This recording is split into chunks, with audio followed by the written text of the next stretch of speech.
السلام عليكم ورحمة الله تعالى وبركاته. إمبراطوراتي الغاليات، واش راكم؟ واش حوالكم؟ نتمنى كامل تكونوا ملاح وبصحة جيدة يا رب. كي ننسى كيقرب العيد تبدأ معاهم حالة طوارئ، توتر، عصبية، ضغط، تعب، سهر، وكأن العيد حرب ماشي فرحة. الدار لازم تكون تشعل، الحلوى لازم تكون واجدة، اللبسة، التنظيف، الترتيب، ضياف، وفي الأخير تلقى المرأة منهارة قبل ما يجي العيد أصلا.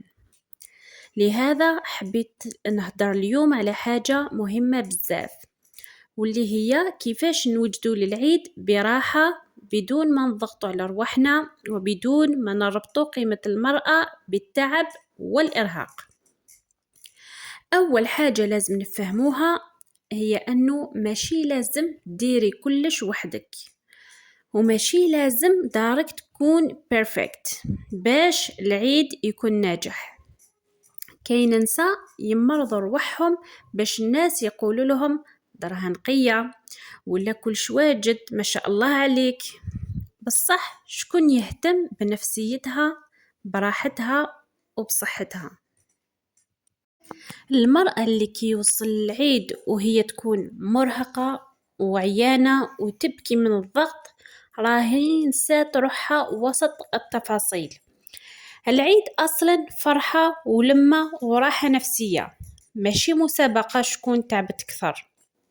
لهذا أول نصيحة نعطيها لك هي بداي بالتنظيم البسيط، ما تكدسيش كل الأعمال في يوم واحد.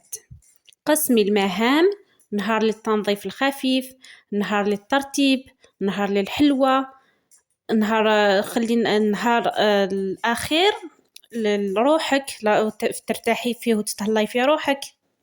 كي تعطي كل حاجة وقتها ما رايحاش تحسي روحك مخنوقة. وثاني حاجة مهمة، حبسي عقلية لازم كلش يكون كامل.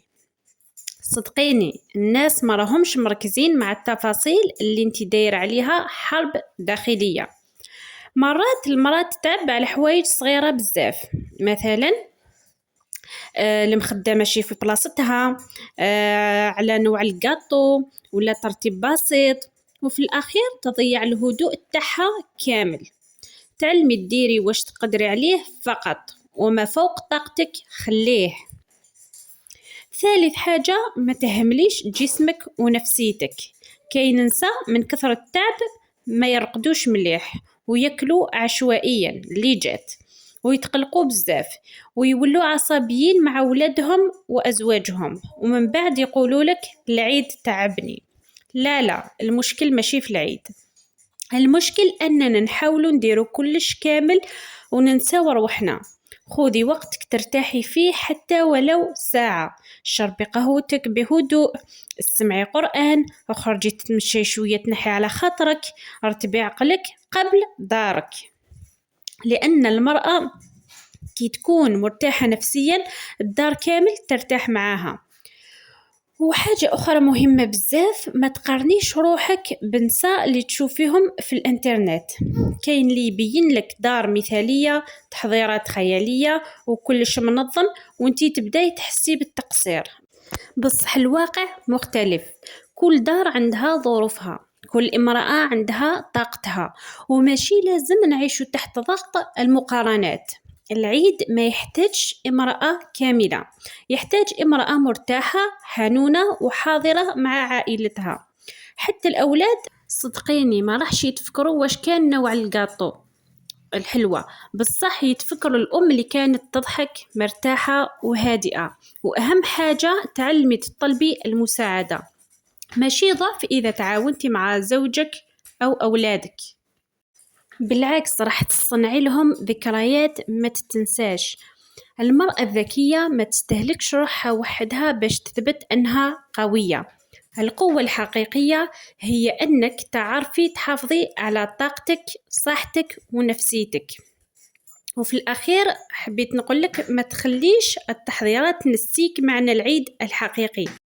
العيد ماشي تنظيف وأكل وملابس فقط، العيد راحة، العيد صلة رحم، العيد فرحة وطمأنينة. لهذا حضري له بقلب هادئ وما تضغطيش على روحك باش تكوني مثالية، كوني فقط مرتاحة وهذا يكفي أكثر مما تتخيلي. وصلنا لنهاية الفيديو حبيباتي، نتمنى يكون عجبكم. استودعكم الله الذي لا تضيع ودائعه، والسلام عليكم ورحمة الله تعالى وبركاته.